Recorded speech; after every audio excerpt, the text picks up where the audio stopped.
পর্যন্ত ওয়াজ মাহফিল চলে।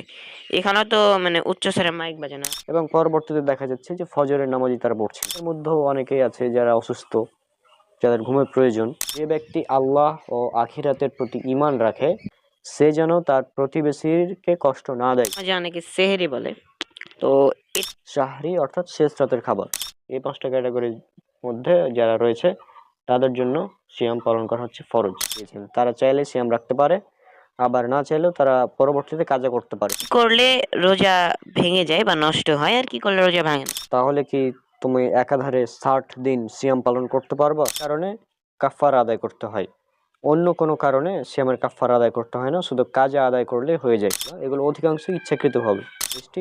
হাদিস নাম্বার 6669 নম্বর হাদিস। কোনো ব্যক্তি অনিচ্ছাকৃতভাবে বমি করে ফেলে তাহলে তার কাজা নেই, মানে তার সিয়ামটা নষ্ট হয়নি। ঘুমন্ত ব্যক্তি যতক্ষণ না সে জাগ্রত হয়। ইনজেকশন হচ্ছে 2 ধরনের। যদি ব্রাশ করতে গিয়ে কোনো কিছু গিলে ফেলা হয় তাহলে সিয়াম নষ্ট হয়ে যাবে। আসসালামু আলাইকুম রহমতুল্লাহ বারাকাতু। আমার নাম মুবাসসিরুল ইসলাম এবং আজকে আমাদের সাথে আছে মোসাব্বিরুল ইসলাম, আমার বড় ভাই, চিনেন আপনারা ওকে ইনশাআল্লাহ। তো আজকে আমাদের 4 নম্বর এপিসোড এই রমাদান সিরিজের। আমরা চেষ্টা করছি প্রতিদিন একটি করে এপিসোড দেওয়ার ইনশাআল্লাহ। তো আজকে আমরা আবারও আমাদের মোসাব্বিরুল ইসলাম ভাইকে কিছু প্রশ্ন করতে চলেছি। তো মোসাব্বিরুল ইসলাম ভাই, আসসালামু আলাইকুম। ওয়ালাইকুম আসসালাম রহমতুল্লাহি ওবারাকাতুহু। আশা করছি তুমি অনেক ভালো আছো এবং আমিও আলহামদুলিল্লাহ আল্লাহর রহমতে ভালো। আর আশা করছি আমাদের দর্শকও আল্লাহর রহমতে অনেক ভালো আছেন, সবাই সিয়াম পালন করছেন। আর আমাদের এই সিরিজ থেকেও আশা করছি আপনারা অনেক উপকৃত হচ্ছেন। জি, তো আজকে আমরা আপনাকে 4টি প্রশ্ন করতে চলেছি। তো আমরা শুরু করি আমাদের প্রথম প্রশ্ন। তো আমরা এর আগের এপিসোডে 3 নম্বর এপিসোডে আমরা জেনেছিলাম যে সাহারিতে উচ্চ স্বরে ডাকাডাকি করা উচিত নয়। আমাদের মুসাফির ইসলাম ভাই উত্তরটা দিয়েছিলেন, আশা করি আপনারা দেখেছেন ভিডিওটা। তো কিন্তু সাহারিতে ডাকা ছাড়াও আমাদের সমাজে দেখা যায় যে গভীর রাত পর্যন্ত ওয়াজ মাহফিল চলে। এখানেও তো মানে উচ্চস্বরে মাইক বাজানো হয়। তো এই বিষয়ে কিছু বলেন। আলহামদুলিল্লাহ, সমস্ত প্রশংসা আল্লাহ সুবহানাহু ওয়া তাআলার জন্য। অতঃপর দুরূদ এবং সালাম বর্ষিত হোক আমাদের প্রিয় নবী রাসূলুল্লাহ সাল্লাল্লাহু আলাইহি সাল্লামের প্রতি। আমরা এর আগের পর্বে আমরা জেনেছি বিষয়টা যে সাহারিতে যে অনেকে ডাকাডাকি করে রাত্রে, এটা আসলে উচিত না, এটা আসলে ইসলামী শরীয়ত সম্মত না। আর যদি কিছু করতে হয় তাহলে হাদিস অনুযায়ী আজান দিতে হবে, যেটা সহিহ বুখারী হাদিস নাম্বার 1918-তে উল্লেখ করা আছে। হাদিস অনুযায়ী হচ্ছে যে সাহারের একটা আজান দিতে হবে, কিন্তু সেটা না করে মাইকে ডাকাডাকি করে। আর বর্তমান জামানাতে কিন্তু মাইকে ডাকাডাকি করার কোনো প্রয়োজন নেই, কারণ এখন আধুনিক প্রযুক্তি আছে, এই মোবাইল আছে, আমরা অ্যালার্ম দিতে পারি, তাই না? আমরা চাইলেই ঘড়িতে অ্যালার্ম দিয়ে দিতে পারি, দিয়ে সহজে উঠা যাবে, সমস্যা নেই এতে। এর জন্য আলাদাভাবে মাইকে ডাকতে হবে এটার কোনো প্রয়োজনীয়তা নেই। এটা তো খুবই সিম্পল একটি বিষয়। তারপর যে ওয়াজ মাহফিলের বিষয়টা, অনেকে আছে যে আমাদের সমাজে বেশিরভাগই আমরা দেখতে পাই যে অনেকে দীর্ঘ রাত পর্যন্ত, রাত 1টা 2টা পর্যন্ত ওয়াজ মাহফিল করে থাকে। ওয়াজ মাহফিল করা অবশ্যই একটি ভালো কাজ, সওয়াবের কাজ, কিন্তু এক্ষেত্রে আমরা আমাদের সমাজে দেখতে পাই যে রাত জেগে অনেকে ওয়াজ মাহফিল করছে। রাত জেগে রাত 1টা 1:30টা 2টা বেজে যাচ্ছে, এতক্ষণ ধরে তারা ওয়াজ মাহফিল করছে এবং পরবর্তীতে দেখা যাচ্ছে যে ফজরের নামাজই তারা পড়ছে না। তাহলে ওয়াজ মাহফিলের কোনো উদ্দেশ্য পূরণই হলো না, কারণ সলাৎ হচ্ছে সবচেয়ে গুরুত্বপূর্ণ ইবাদত। তো ওয়াজ শুনতে গিয়ে সেই ইবাদতটাই বাতিল হয়ে গেল, তাহলে কোনো লাভ হলো? কোনো লাভ হচ্ছে না। আর এখানে আরেকটি বিষয় যে এই যে আমরা যখন ওয়াজ মাহফিলে উচ্চস্বরে মাইক বাজাই যারা, এর ফলে কি হয়, যারা অমুসলিম আছে, অমুসলিম যারা প্রতিবেশী আছে আমাদের, তাদের ঘুমের ডিস্টার্ব হয়। এবং উচ্চস্বরে মাইক বাজানোর ফলে যারা বৃদ্ধ আছে, যাদের হার্টের প্রবলেম আছে, তাদের এই বিষয়টা সমস্যা হয়। হ্যাঁ, শুধু অমুসলিম না, মুসলিমদের মধ্যেও অনেকেই আছে যারা অসুস্থ, যাদের ঘুমের প্রয়োজন। সেক্ষেত্রেও তারা কিন্তু ঘুমাতে পারছে না, শুধুমাত্র উচ্চস্বরে মাইকের কারণে। তো এখানে আমরা যেটা করতে পারি সেটা হচ্ছে যে ওয়াজের জন্য আমরা একটা নির্দিষ্ট টাইম লিমিট করে দিতে পারি, যে এসা পর থেকে নিয়ে 1 ঘন্টা পর্যন্ত আমরা হয়তো ওয়াজ করবো, তারপরে শেষ, অর্থাৎ রাত 10টার মধ্যে কমপ্লিট, 11টার মধ্যে কমপ্লিট, ক্লোজ, অল ক্লোজ, এভাবে করলে ভালো হবে। হ্যাঁ, কারণ প্রতিবেশীকে কষ্ট দেওয়া তো আসলে উচিত না। কারণ রাসূল সাল্লাল্লাহু আলাইহি ওয়াসাল্লাম তিনি বলেছেন, সহিহ বুখারী হাদিস নাম্বার ৬০১৮, রাসূলুল্লাহ সাল্লাল্লাহু আলাইহি সাল্লাম বলছেন যে, যে ব্যক্তি আল্লাহ ও আখিরাতের প্রতি বিশ্বাস রাখে সে যেন তার মেহমানকে সম্মান করে। তারপর তিনি আবারও বলছেন, যে ব্যক্তি আল্লাহ ও আখিরাতের প্রতি ঈমান রাখে সে যেন তার প্রতিবেশীকে কষ্ট না দেয়। হুম এবং তারপর আরো তিনি বলছেন যে, যে ব্যক্তি আল্লাহ ও আখিরাতের প্রতি বিশ্বাস রাখে সে যেন ভালো কথা বলে অথবা চুপ থাকে। তাহলে এখানে আমরা বুঝতে পারছি ২ নম্বর পয়েন্ট, যে প্রতিবেশী যারা রয়েছে তাদের যেন কষ্ট না দেওয়া হয়। এখানে কিন্তু প্রতিবেশী বলা হয়েছে, মুসলিম প্রতিবেশী বলা হয়নি। প্রতিবেশী সে হিন্দু হতে পারে, খ্রিস্টান হতে পারে, যে কোনো ধর্ম হতে পারে। আর বাড়ির আশেপাশে যারা থাকে, তা আমাদের আশেপাশে তো অনেক হিন্দু ভাই বোনেরা আছে, তাই না? তো সেক্ষেত্রে তাদের যেন ডিস্টার্ব না হয় আমাদের সেই দিকেও খেয়াল রাখতে হবে। হ্যাঁ, ইসলাম অবশ্যই একটি সুন্দর জীবন ব্যবস্থা, কিন্তু তার মানে এই না যে আমি ইবাদত করতে গিয়ে, ওয়াজ একটি ভালো ইবাদত, ঠিক আছে, সমস্যা নেই, তো এই ইবাদত করতে গিয়ে আমি অমুসলিমদেরকে কষ্ট দিচ্ছি। অর্থাৎ এক কথায় ইবাদত করতে গিয়ে আমরা প্রতিবেশীকে যদি কষ্ট দিই তাহলে সেই ইবাদতের তো কোনো মানে থাকছে না। আসলে এগুলো বাড়াবাড়ি, অতিরিক্তভাবে মাইক লাগানো, এতগুলো মাইকের কোনো প্রয়োজনীয়তাও নেই। হ্যাঁ, এখন কেউ যদি শুনতে না চায় তাকে জোর করে শুনিয়ে তো কোনো লাভ নেই, তাই না? তার মধ্যে যদি হেদায়েত থাকে, আল্লাহ সুবহানাহু ওয়া তাআলা যদি তাকে হেদায়েত দেন, তাহলে সে অবশ্যই ইসলামের পথে ফিরে আসবে। কিন্তু তুমি যদি তাকে জোর করে শোনাও, রাতে ঘুম হারাম করে, তাহলে সে তোমার প্রতি বিরক্ত হবে। হ্যাঁ, সেজন্য হয়তো অনেক অমুসলিম তারা হয়তো লজ্জার কারণে বলে না হয়তো এই বিষয়টা, কিন্তু অনেকেরই ডিস্টার্ব হয় এই ওয়াজ মাহফিলের ফলে। অনেক অমুসলিমদের ডিস্টার্ব হয় বিষয়টা। ঠিক একইভাবে ডিস্টার্ব হয় যেমনটা সাহারের আগে যখন ডাকাডাকি করে। সাহারের আগে বেলাল রাদিয়াল্লাহু আনহু তিনি আজান দিতেন। তার এটা হচ্ছে সাহাবীদের সুন্নাহ যে আজান দেওয়া সাহারের আগে। কিন্তু সেটা না করে মাইকে ডাকাডাকি করে। আজীব ব্যাপার, তাই না? তা আশা করছি এর উত্তরটা পেয়েছো। আর আমাদের দর্শকরা আশা করছি এর অ্যান্সারটা পেয়েছেন, যে এই যে আমাদের সমাজে যে অতিরিক্ত ওয়াজ মাহফিলে মাইক লাগিয়ে উচ্চস্বরে মাইক বাজানো হয়, এগুলো আসলে ইসলাম সমর্থন করে না। জাযাকাল্লাহ খাইরান। তো আশা করি আপনার উত্তরটা পেয়েছেন। আচ্ছা, তো আমরা এরপরে আপনাদের সেকেন্ড প্রশ্নতে চলে যাচ্ছি। সেটা হচ্ছে যে সাহারিকে আমাদের সমাজে অনেকে সেহেরি বলে। তো এটা কি ঠিক কিনা উচ্চারণটা? আর সঠিক উচ্চারণটা কি আর কি? আমাদের সমাজে আমরা লক্ষ্য করি যে আমাদের অনেকেই তারা বলে সেহরি, অর্থাৎ সাহারিকে তারা সেহেরি বলে থাকে। এখন মজার বিষয় হচ্ছে এ সাহার, যেটা সাহার শব্দের অর্থ হচ্ছে শেষ রাত, এবং সুহুর শব্দের অর্থ হচ্ছে শেষ রাতের যে খাবার, অর্থাৎ শাহরি যেটা আছে এটার অর্থ হচ্ছে শেষ রাতের খাবার। শাহরি অর্থাৎ শেষ রাতের খাবার। শেষ রাতে আমরা যে খাবারটা খাই ফজরের আগে, সেটাকে বলা হয় সাহারি। আর সেহের বা সিহর, এটা হচ্ছে জাদু। অর্থাৎ সেহেরি বলে জাদু হয়ে যায়, মানে উচ্চারণগত পার্থক্যের কারণে। তবে যেহেতু এটা ভাষাগত একটি ব্যাপার, যেহেতু বাংলাদেশে পাকিস্তানি অর্থাৎ উর্দু এবং ফার্সি ভাষার প্রচলনটা অনেক রয়েছে, যেহেতু আরবি আর উর্দু অনেকটা কাছাকাছি, আরবি উর্দু ফার্সি অক্ষরগুলো। তো যেমন উর্দুতে আলিফ বে তে সে পড়া হয়, এটা আরবিতে আলিফ বা তা সা। তো ঠিক এই কারণে সেহের হয়ে গেছে, সাহারিকে সেহেরি। অর্থাৎ এটা ভাষাগত পার্থক্য, এমনিতে তেমন কোনো সমস্যা হবে না। তবে সিহর যেটা, হুম শিনের নিচে যদি মানে জের থাকে, সিহর, এটা হচ্ছে জাদু। তো এটা আমাদের উচিত শাহরি বলা, কারণ রাসূল সাল্লাল্লাহু আলাইহি সাল্লাম তো বলেছেন, সহিহ বুখারী হাদিস নাম্বার 1923, তোমরা শাহরি খাও কেননা এতে রয়েছে বরকত। জাযাকাল্লাহ খাইরান। তো আশা করি আপনার উত্তরটা পেয়েছেন। সেহরি বললে কোনো সমস্যা নাই। এটা ভাষাগত পরিবর্তনের কারণে হয়েছে। এটা আমরা জানলাম। আচ্ছা, তো আমরা আমাদের ৩ নাম্বার প্রশ্নে চলে যাচ্ছি। সেটা হচ্ছে যে কাদের জন্য রোজা ফরজ আর কাদের জন্য ছাড় আছে? রোজা বা সিয়াম যাদের উপর ফরজ, সেটা হচ্ছে 1 নম্বর পয়েন্ট। তো এটা উল্লেখ করা আছে সূরা আল বাকারা, সূরা নম্বর 2 আয়াত নম্বর 183। আল্লাহ সুবহানাহু ওয়া তাআলা বলছেন, ইয়া আইয়ুহাল্লাযীনা আমানু কুতিবা আলাইকুমুস সিয়াম, হে ঈমানদারগণ তোমাদের উপর সিয়ামকে ফরজ করা হয়েছে। এখানে ঈমানদারগণ বলতে মুসলিম বোঝানো হচ্ছে। অর্থাৎ এখান থেকে আমরা বলতে পারি যে যারা হবে মুসলিম, প্রথম শর্ত হচ্ছে মুসলিম হতে হবে, কোনো অমুসলিমের জন্য কিন্তু রোজা রাখা ফরজ না। প্রথম কথা হচ্ছে মুসলিম হতে হবে। 2 নম্বর কথা হচ্ছে তাকে বালেগ হতে হবে বা প্রাপ্তবয়স্ক হতে হবে। 3 নম্বর পয়েন্ট, তাকে অবশ্যই সুস্থ মস্তিষ্কের হতে হবে বা স্বাভাবিক জ্ঞান সম্পন্ন হতে হবে তাকে, অর্থাৎ তার পাগল হবে না। এরপরের পয়েন্ট আমরা উল্লেখ করতে পারি, তাকে অবশ্যই সক্ষম হতে হবে, শারীরিকভাবে সক্ষম হতে হবে। অর্থাৎ অতিরিক্ত যদি বৃদ্ধ হয় তাহলে তার জন্য রোজা রাখা ফরজ না। হ্যাঁ, অর্থাৎ সে যেন শারীরিকভাবে সক্ষম হয় এই বিষয়টাও লক্ষ্য রাখতে হবে। এবং সর্বশেষ পয়েন্ট আমরা উল্লেখ করতে পারি, সে কোনো সফর অবস্থায় থাকবে না, বা অর্থাৎ মুকিম অবস্থায় থাকবে, স্বাভাবিক থাকবে, সফর করবে না, সেক্ষেত্রেও তার জন্য রোজা রাখা হচ্ছে ফরজ।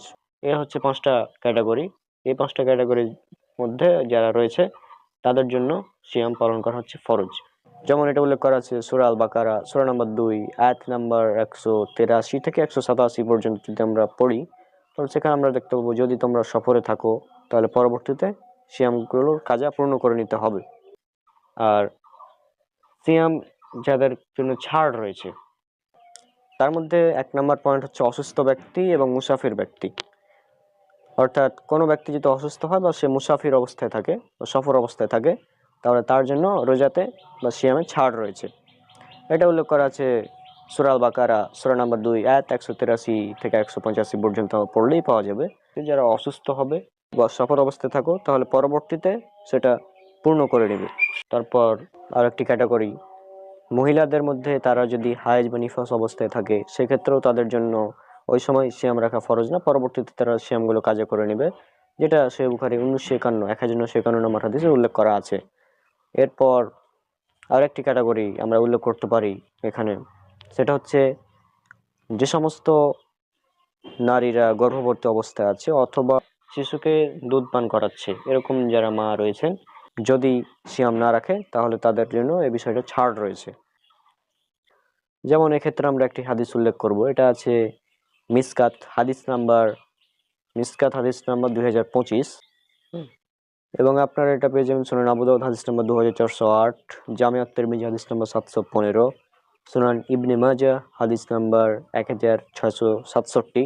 এখানে উল্লেখ করা হচ্ছে, একজন সাহাবী তিনি বলছেন, রাসূলুল্লাহ সাল্লাল্লাহু আলাইহি ওয়াসাল্লাম তিনি বলেছেন যে অবশ্যই আল্লাহ সুবহানাহু ওয়া তাআলা তিনি মুসাফিরের জন্য সালাতকে অর্ধেক করেছেন, এবং মুসাফির এবং গর্ভধারিণী মা এবং দুগ্ধপানকারিণী মা, তার জন্য আল্লাহ সিয়ামের প্রতি ছাড় দিয়েছেন, অর্থাৎ তাদের সিয়াম তাদের উপর ঐচ্ছিক করে দিয়েছেন। তারা চাইলে সিয়াম রাখতে পারে, আবার না চাইলেও তারা পরবর্তীতে কাজা করতে পারে। অর্থাৎ যদি কষ্টসাধ্য মনে হয়, কোনো মেয়ের জন্য এটা যদি কষ্টসাধ্য মনে হয় যে আমি যদি সিয়াম পালন করি তাহলে আমার বাচ্চা দুধ পাবে না, বা এই ধরনের যদি কোনো সমস্যা হয়ে থাকে, তাহলে সেক্ষেত্রে সে সিয়ামটা রাখবে না, সে সময় পরবর্তীতে সে সিয়াম কাজা করে নিবে। তা আশা করছি এর আনসারটাও পাওয়া গিয়েছে। জাযাকাল্লাহ খাইরান। তো অনেকেরই ভুল ধারণা ছিল যে রোজা ফরজের বিষয়, লাইক অনেকে বলে যে রোজা 12-13 বা এরকম কোনো বয়সে ফরজ, তো এরকম কোনো বিষয় না, বালেগ হতে হবে। আর যেগুলো পয়েন্ট বললো, সক্ষম হতে হবে, অসুস্থ থাকা যাবে না, এই পয়েন্টগুলো যদি থাকে, মুসলিম হতে হবে, তাহলে রোজা ফরজ। আশা করি আপনি উত্তরটা পেয়েছেন। আচ্ছা, তো আজকের আমাদের শেষ প্রশ্ন 4 নাম্বার, সেটা হচ্ছে যে কি করলে রোজা ভেঙে যায় বা নষ্ট হয়, আর কি করলে রোজা ভাঙে না? যদি রোজা নষ্টের কারণগুলো নিয়ে বলতে হয় তাহলে 1 নম্বরে হবে ইচ্ছাকৃতভাবে কোনো কিছু খেয়ে ফেলা। এটা হচ্ছে 1 নম্বর কারণ, যে ইচ্ছাকৃতভাবে যদি আমরা কোনো কিছু খাই তাহলে সিয়ামটা ভেঙে যাবে। হ্যাঁ, কারণ রোজার প্রধান উদ্দেশ্য হচ্ছে পানাহার থেকে বিরত থাকা। এবং 2 নম্বরে আমরা উল্লেখ করব রোজা অবস্থায় স্ত্রী সহবাস করা। যদি কোনো ব্যক্তি স্ত্রী সহবাস করে ফেলে সিয়াম অবস্থায়, তাহলে তার জন্য রয়েছে কাফফারা, এবং এটা উল্লেখ করা আছে সহিহ বুখারীতে হাদিস নাম্বার 1936, এবং এটা আর উল্লেখ করা আছে সহিহ মুসলিমে হাদিস নাম্বার 1111। এই হাদিসে বলা হচ্ছে, একদিন এক ব্যক্তি রাসূলুল্লাহ সাল্লাল্লাহু আলাইহি সাল্লামের নিকট আসলেন এবং তিনি বললেন যে, ইয়া রাসূলুল্লাহ, আমি ধ্বংস হয়ে গেছি। তখন রাসূল সাল্লাল্লাহু আলাইহি সাল্লাম বললেন, কেন, তোমার কি হয়েছে? তখন সে ব্যক্তি বলল, আমি সিয়াম অবস্থায় আমার স্ত্রীর সাথে মিলিত হয়েছি। তখন রাসূল সাল্লাল্লাহু আলাইহি সাল্লাম তাকে বললেন যে, তোমার কাছে কি তাস মুক্তি করার মতন অবস্থা আছে? তখন সে বলল, না ইয়া রাসূলুল্লাহ। তারপর তিনি আবার বললেন, তাহলে কি তুমি একাধারে 60 দিন সিয়াম পালন করতে পারবা? মানে একটানা 60 দিন সিয়াম রাখতে পারবে কিনা জিজ্ঞেস করা হচ্ছে তাকে। সে বলল, না ইয়া রাসূলুল্লাহ। তারপর রাসূল সাল্লাল্লাহু আলাইহি ওয়াসাল্লাম তাকে আবারও বললেন যে, তাহলে তুমি কি 60 জন মিসকিনকে খাবার খাওয়াতে পারবো? সে বলল যে, না ইয়া রাসূলুল্লাহ। তখন রাসূল সাল্লাল্লাহু আলাইহি ওয়াসাল্লামও চুপ হয়ে গেলেন। তখন রাসূল সাল্লাল্লাহু আলাইহি ওয়াসাল্লামের নিকট একটি নিয়ে আসা হলো, এক ঝুড়ি খেজুর। যে ব্যক্তিকে রাসূল সাল্লাল্লাহু আলাইহি ওয়াসাল্লাম মানে জিজ্ঞেস করলেন যে, প্রশ্নকারী কোথায়? তখন সে বলল, ইয়া রাসূলুল্লাহ, আমি এখানে। তখন রাসূল সাল্লাল্লাহু আলাইহি ওয়াসাল্লাম তাকে বললেন যে, এই নাও, এই খেজুর নাও, দিয়ে তখন সাদকা করে দাও। অর্থাৎ তাকে খেজুর নিয়ে সাদকা করে দিতে বলা হলো। তখন রাসূল সাল্লাল্লাহু আলাইহি ওয়াসাল্লামকে তিনি বললেন যে, ইয়া রাসূলুল্লাহ, আমার চেয়েতেও কি গরিব ব্যক্তিকে সাদকা করব? তখন রাসূল সাল্লাল্লাহু আলাইহি ওয়াসাল্লাম তাকে বললেন, হ্যাঁ অবশ্যই। তখন তিনি বললেন, আল্লাহর কসম, আমার থেকে কোনো গরিব এ মদিনার মধ্যে নেই। অর্থাৎ সে ছিল সবচেয়ে বেশি গরিব তাদের মধ্যে, পুরা মদিনাবাসীর মধ্যে। তখন রাসূল সাল্লাল্লাহু আলাইহি ওয়াসাল্লাম হাসলেন এবং তাকে বললেন যে, এটা তুমি খাও, এটা তুমি তোমার পরিবারকে খাও। অর্থাৎ এখান থেকে আমরা বুঝতে পারলাম, যদি কোনো ব্যক্তি রোজা অবস্থায় স্ত্রী সহবাস করে ফেলে, তাহলে তাকে একাধারে 60 দিন সিয়াম পালন করতে হবে, অথবা 60 জন মিসকিনকে খাবার খাওয়াতে হবে। কিন্তু আর দাস মুক্তির যেহেতু প্রথাটা এখন নেই, সেহেতু 3 নাম্বার অপশনটা আমরা পাচ্ছি না। আমাদের কাছে দুটি অপশন রয়েছে। এখন এখানে গুরুত্বপূর্ণ পয়েন্ট হচ্ছে যে, সূরা আল বাকারা সূরা নম্বর 2 আয়াত নম্বর 187, সিয়ামের রাতে স্ত্রীর সাথে মিলিত হওয়া বৈধ, কিন্তু সিয়াম অবস্থায় অর্থাৎ দিনের বেলায় স্ত্রী সহবাস সেটা হারাম, একেবারে নিষিদ্ধ, এবং এটা করে ফেললে একদম 60 দিন সিয়াম পালন করতে হবে। আর এখানে শুধুমাত্র এই একটি মাত্র কারণ সিয়াম ভঙ্গের, যে কারণে কাফারা আদায় করতে হয়। অন্য কোনো কারণে সিয়ামের কাফারা আদায় করতে হয় না, শুধু কাজা আদায় করলে হয়ে যায়। যেমন কেউ যদি ইচ্ছাকৃতভাবে বীর্যপাত করে ফেলে, সেক্ষেত্রেও তাকে কাজা করতে হবে, কাফারা দিতে হবে না। 3 নম্বর হচ্ছে, যদি কোনো ব্যক্তি ইচ্ছাকৃতভাবে বমি করে ফেলে, যেমন এটা উল্লেখ করা আছে সুনান আবু দাউদ হাদিস নম্বর 2380, যদি কোনো ব্যক্তি ইচ্ছাকৃতভাবে বমি করে তাহলে তাকে কাজা আদায় করতে হবে। হ্যাঁ, অর্থাৎ তার সিয়ামটা নষ্ট হয়ে যাবে ইচ্ছাকৃতভাবে বমি করলে। আর ইচ্ছাকৃতভাবে বমি বলতে অনেকে বুঝে না, ইচ্ছাকৃত বমি ভাই কি? বমি তো ইচ্ছাকৃত আমরা করি না। হ্যাঁ, অনেকে আছে ইচ্ছাকৃতভাবে যদি কেউ মুখের মধ্যে আঙ্গুল ঢুকিয়ে বা কোনোভাবে ইচ্ছাকৃত, অর্থাৎ বমি তার হচ্ছে না, তারপরেও জোর করে বমি করতে যাচ্ছে, এটাকে ইচ্ছাকৃতভাবে বমি বলা হয়। তো এটার কারণে রোজাটা নষ্ট হয়ে যাবে। আর আরো একটি পয়েন্ট, সেটা হচ্ছে যদি মেয়েদের হায়েজ শুরু হয়, সেক্ষেত্রেও তার রোজাটা সে সময় নষ্ট হয়ে যাবে। তাহলে আমরা বুঝলাম যে যদি ইচ্ছাকৃতভাবে বমি করা হয় তাহলে রোজাটা নষ্ট হয়ে যাবে, এবং যদি ইচ্ছাকৃতভাবে কোনো কারণে যদি বীর্যপাত হয়, সেটার কারণে রোজা ভেঙে যাবে। তো আশা করছি ইচ্ছাকৃতভাবে মানে অর্থাৎ যেই বিষয়গুলো, যে রোজা নষ্টের কারণ যেগুলো, এগুলো অধিকাংশই ইচ্ছাকৃতভাবে। হ্যাঁ, এবং এখন যদি বলি কোন কোন কারণে রোজা নষ্ট হয় না, তার 1 নম্বর কারণে আমরা উল্লেখ করব, যদি ভুলে কোনো কিছু কেউ খেয়ে ফেলে, ভুল করে একজন কেউ কোনো কিছু খেয়ে ফেলেছে, তাহলে তার রোজাটা নষ্ট হবে না। যেমন এটা উল্লেখ করা আছে সহিহ বুখারীতে হাদিস নাম্বার 1933 নম্বর হাদিস, এবং আর উল্লেখ করা আছে হাদিসটি হাদিস নাম্বার 6669 নম্বর হাদিস, অর্থাৎ 6669 নম্বর হাদিস। এখানে যেটা বলা হচ্ছে, যদি কেউ ভুলবশত কোনো কিছু খেয়ে ফেলে বা অর্থাৎ পানি খেয়ে ফেলে, তো ভুলবশত কেউ যদি পানাহার করে ফেলে, তাহলে সে যেন তার সিয়াম ছেড়ে না দেয়, অর্থাৎ সিয়ামকে যেন সে কন্টিনিউ করে। কেননা আল্লাহ তাকে খাওয়িয়েছেন বা আল্লাহ তাকে পান করিয়েছেন, এটা হাদিসে স্পষ্টভাবে উল্লেখ করা আছে। অর্থাৎ ভুলবশত যদি কোনো কিছু খেয়ে ফেলি তাহলে সিয়াম নষ্ট হবে না। এরপর যদি অনিচ্ছাকৃতভাবে বমি হয়, ইচ্ছা নাই, অনিচ্ছাকৃতভাবে বমি হয়ে গিয়েছে, সেক্ষেত্রেও সিয়ামটা নষ্ট হবে না, যেটা উল্লেখ করা আছে সুনান আবু দাউদ হাদিস নাম্বার 2380। এখানে বলা হচ্ছে যে যদি কোনো ব্যক্তি অনিচ্ছাকৃতভাবে বমি করে ফেলে, তাহলে তার কাজা নেই, মানে তার সিয়ামটা নষ্ট হয়নি, কারণ সিয়াম নষ্ট হলে কাজা করতে হবে। এরপর আর একটি পয়েন্ট, যদি স্বপ্নদোষ হয় কারো, সেক্ষেত্রেও তার রোজাটা নষ্ট হবে না। সুনান আবু দাউদের একটি হাদিস উল্লেখ করা আছে, সুনান আবু দাউদের হাদিস নাম্বার 4403। এখানে রাসূল সাল্লাল্লাহু আলাইহি ওয়াসাল্লাম তিনি বলছেন, 3 ব্যক্তির উপর থেকে কলম উঠিয়ে নেওয়া হয়েছে, তার মধ্যে 1 নম্বর হচ্ছে ঘুমন্ত ব্যক্তি যতক্ষণ না সে জাগ্রত হয়। 2 নম্বর হচ্ছে নাবালেগ যতক্ষণ না সে বালেগ হয়। 3 নম্বর হচ্ছে পাগল ব্যক্তি যতক্ষণ না তার মস্তিষ্ক মানে সঠিক হয় বা সে স্বাভাবিক হয়। তাহলে যার ঘুমন্ত অবস্থায় কোনো কিছু হলে সেক্ষেত্রে সে কারণে সিয়াম নষ্ট হবে না। এবং এই বিষয়ে 4 মাযহাবের ইমাম সবাই একমত যে স্বপ্নদোষ হলে সিয়াম নষ্ট হবে না। এবং 4 নম্বর কারণ আমরা উল্লেখ করতে পারি, সেটা হচ্ছে অনেকেই মনে করে যে যদি আমরা ইনজেকশন নিই, হ্যাঁ, বা রক্ত পরীক্ষা করতে দিই, সেক্ষেত্রে সিয়াম নষ্ট হয়ে যাবে। তাহলে এই বিষয়টা কিন্তু এমন না। ইনজেকশন হচ্ছে 2 ধরনের। একটা হচ্ছে নিউট্রিশন যুক্ত, অর্থাৎ যে সমস্ত ইনজেকশন যদি দেওয়া হয় তাহলে সেটা খাদ্যের অভাব পূরণ করে ফেলে। এক ধরনের ইনজেকশন আছে খাদ্যের অভাব পূরণ করে ফেলে, এবং আরেক ধরনের ইনজেকশন আছে যেটা চিকিৎসার জন্য ব্যবহার করা হয়। হ্যাঁ, তো যদি কোনো ইনজেকশন খাদ্য হিসেবে ব্যবহার করা হয়, যেমন যদি গ্লুকোজের মাত্রা যদি কমে যায়, গ্লুকোজের মাত্রা বাড়ানোর জন্য যদি ইনজেকশন দেওয়া হয় এবং সেটা নিউট্রিশন যুক্ত হয়, তাহলে এই ইনজেকশনের কারণে সিয়াম নষ্ট হয়ে যাবে। কিন্তু যদি এমন ইনজেকশন হয় যে চিকিৎসার উদ্দেশ্যে নেওয়া হচ্ছে, তাহলে সেক্ষেত্রে সিয়ামটা নষ্ট হবে না।